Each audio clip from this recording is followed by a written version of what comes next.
لا الہ الا اللہ محمد الرسول اللہ صلی اللہ علیہ وآلہ وسلم.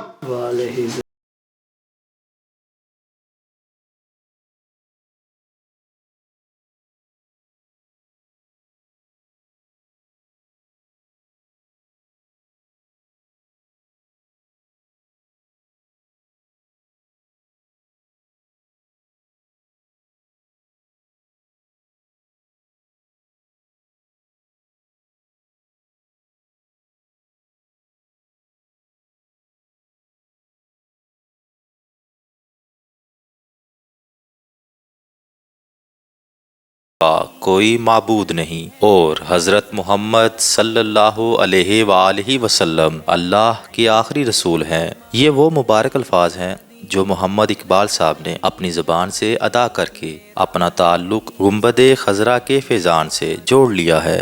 الحمدللہ اس روئے زمین پر قبول اسلام کی ایک اور داستاں رقم ہوئی. ڈپٹی جنرل سیکرٹری انٹرنیشنل ختم نبوت موومنٹ و چیئرمین انوار ختم نبوت ٹرسٹ مولانا قاری محمد رفیق دامت برکاتہم کی فکر اور دعوت سے محمد اقبال جو کہ شادرہ کا رہائشی ہے اپنے خاندان کے 5 افراد سمیت ایمان کی دولت سے مالا مال ہو گیا.